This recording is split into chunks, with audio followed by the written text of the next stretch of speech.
Cool. So today is September 13th. I'm gonna take you guys with me while I'll do a quick grocery run.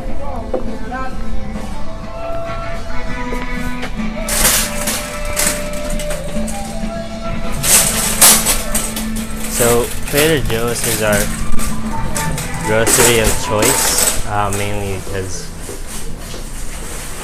one of the big things we like here is that they don't do GMO. And obviously we're very concerned with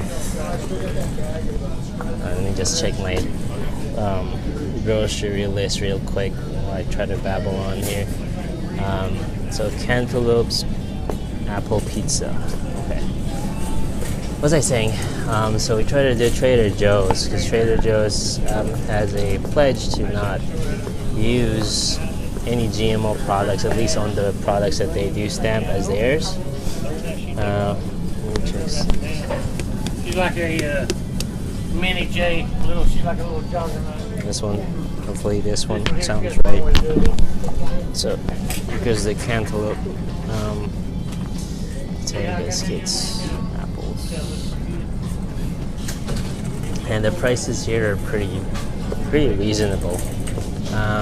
It's not Walmart cheap, obviously, because you don't want to be Walmart cheap anyway. You want to pay for some level of quality.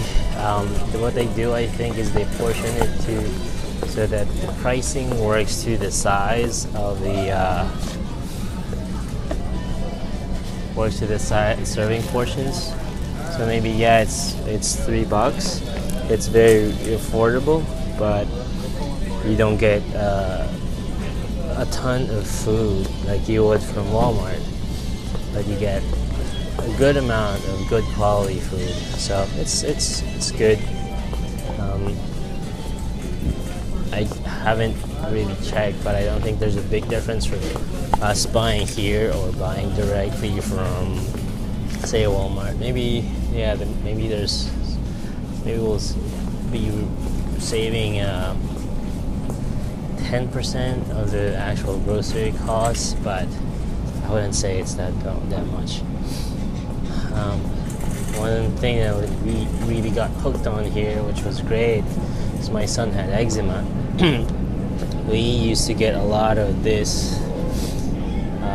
This is their almond beverage, I guess is technically what you can call it. So my son had eczema, and so we couldn't give him dairy, but we could at least give him that, and absolutely made our lives better because he had a pretty bad case. Let me see if they have the biscuits here. I'm gonna show you too. So some of the stuff we get here, it's just because it's what my son eats. My son is a picky eater, and we're trying to train him and improve that. It's a work in progress. One of the things we definitely get here is the meatballs. These are about $5 a bag,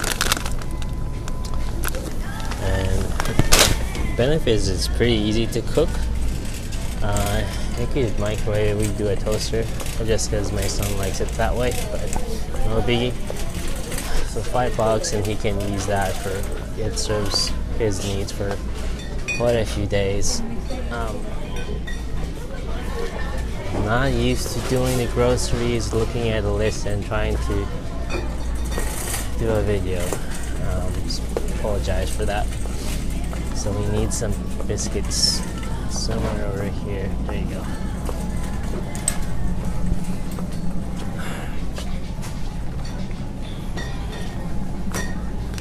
So these are another one of the things that we get just for our kids. I think this run is mainly for stuff that our kids eat. So I've got cantaloupe bagel. Bagels from Whole Foods. Oh man, I'm not used to this. Apologize. Going back and forth. I don't even know if my audio is any good or if my camera's too shaky. I guess I will find out after I get all my things together. Oh, I want to show you the chicken.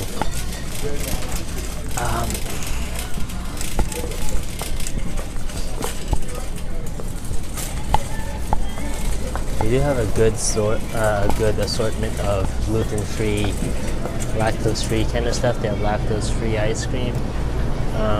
We get this organic pizza crust.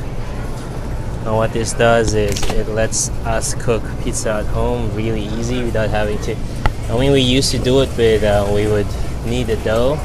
The problem was that the cleanup was insane. There was so much cleanup, and so we opted for this.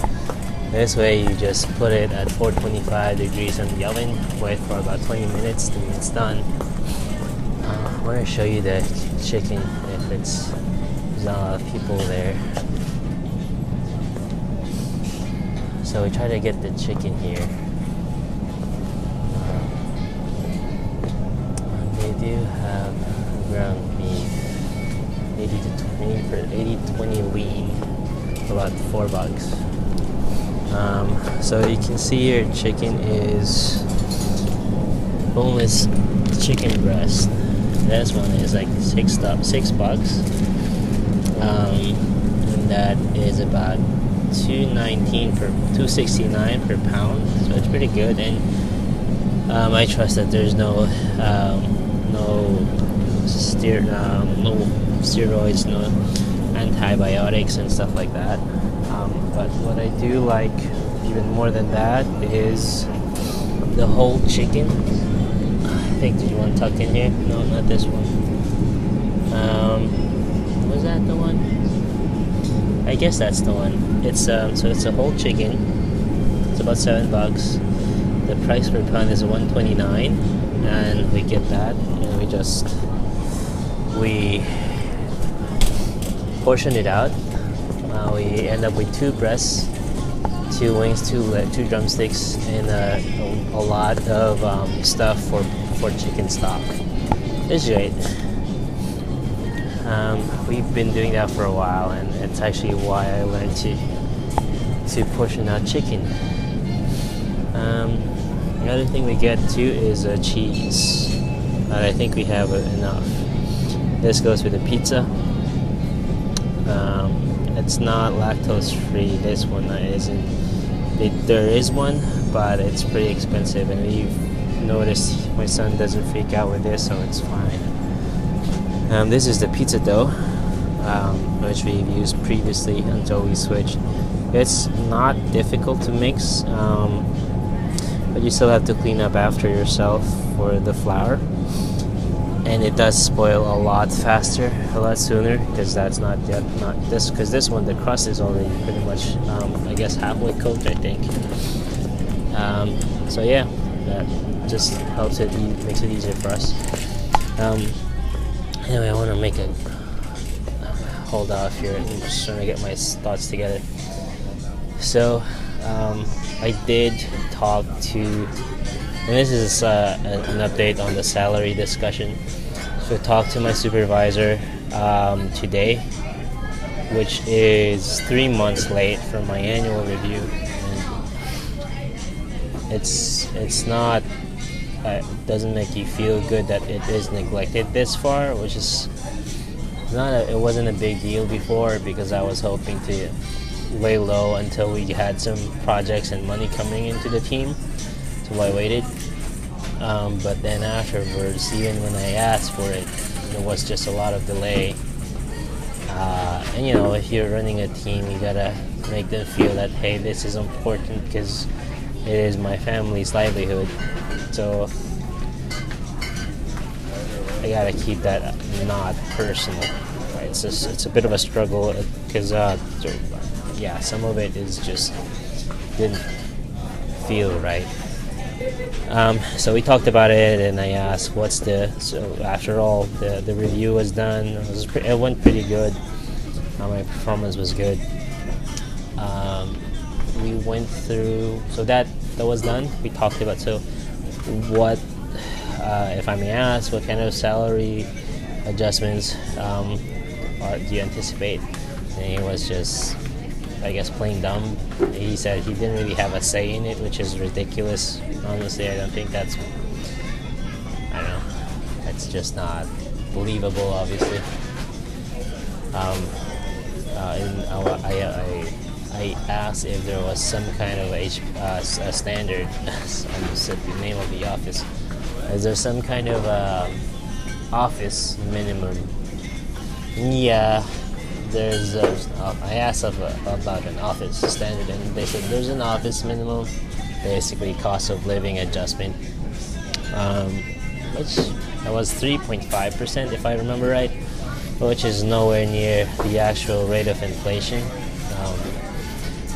By the way, rate of inflation is totally different from what the consumer price index will tell you. So I don't know that I'm the smart financial person to talk about that, but it's not, because the CPI index is not. The CPI does not include cost of fuel and food and energy. So right there, you are way out of tune.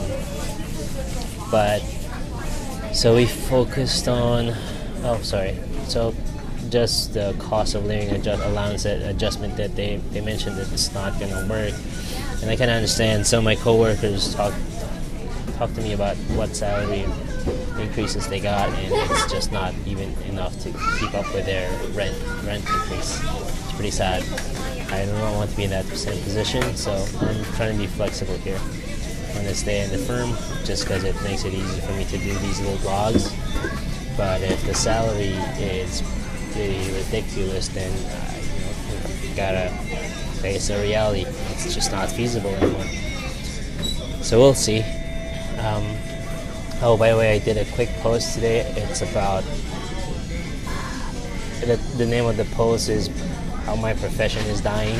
I think it should be a good one just because I finally understand how technology and automation is going to kill my job or change it drastically, like more than a 50% loss of opportunities as under the current system, at least. Anyway, I've rambled long enough. I don't even know if the video is recording, if I have enough memory, or if the audio is any good. We'll go pay the cashier and head home.